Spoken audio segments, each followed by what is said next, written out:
Postav se bokem ke stěně anebo ke skříni. Srovnej pánev a hrudník tak, aby stály hezky nad sebou. Spouštíš kost křížovou dolů mezi paty a vysunuješ nohu po zemi směrem vzad, tak aby koleno zůstalo pokud možno dopnuté, kost křížová stále padala. Vyzkoušej i variantu s pokrčenou nohou, stále udržuj tah z ponistitké k pupíku a těžkou kost křížovou. Patou zatlačíš za sebe. Cítíme aktivitu jížďových svalů a otvírání tříselné oblasti. Pojď dolů do výpadu a opět vytahuj přední koleno a zadní patu od sebe. Koleno, co padá k zemi, tak vytahuješ opravdu až do podlahy a zase přetáčí pánev, tak, aby sponastitka stoupala pod hrudník. Ale břicho zůstává dlouhé, to neskracuješ. Nezapomeň na hlavu, která stále stoupá vzhůru. Teď nás bude čekat cvik, ve kterém se pomalinku přetočíme ke stěně. Opřeš se jednou rukou vysoko, jako kdybyste chtěli dosáhnout až na strop a budeš přetáčet svůj hrudník směrem ke stěně. Pánev naopak točíš za sebe ke zdvihnuté patě.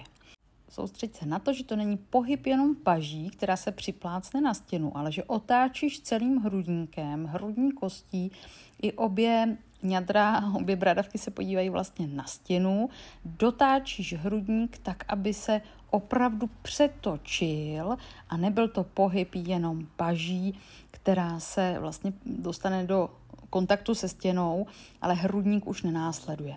Bude ti to stát asi trochu úsilí, klidně na sebe šáhni, pohlaď se, aby tělo pochopilo, co po něm vlastně chceš. Můžeš si klidně představovat, že chceš tou rukou, která se dostane ke stěně, vytahovat se směrem vzhůru k nějaké poličce nebo ke krabici, kterou já tam mám opravdu na skříni nahoře a chceš k ní dosáhnout.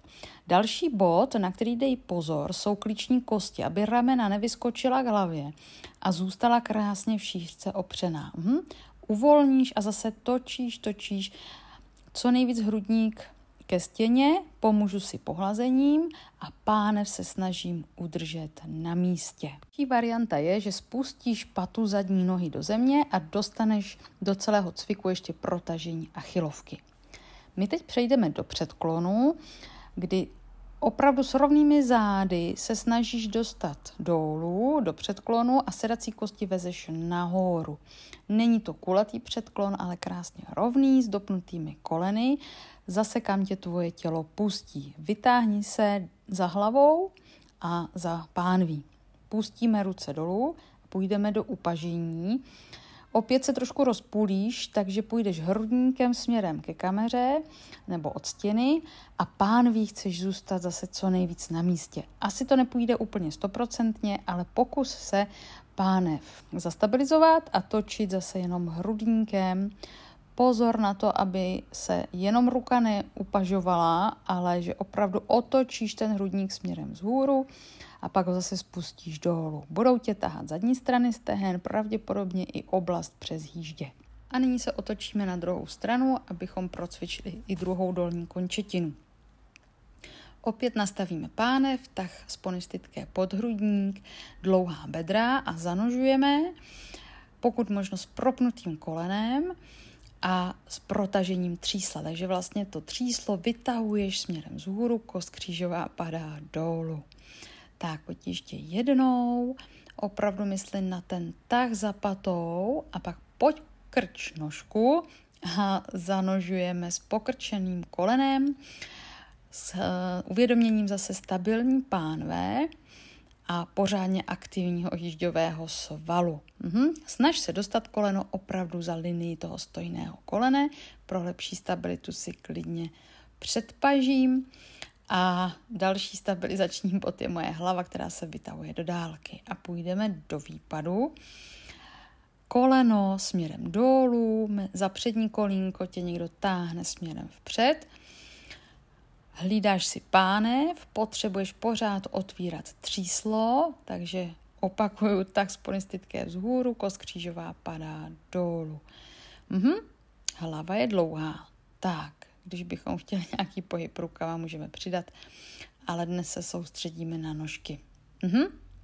Jdeme teď do rotace. hrudníku směrem ke stěně. Zadní ruka se chce dostat ke stropu a pravá ruka nebo ruka, kterou máte ke kameře, tak ta se přitáčí k té první tlapce.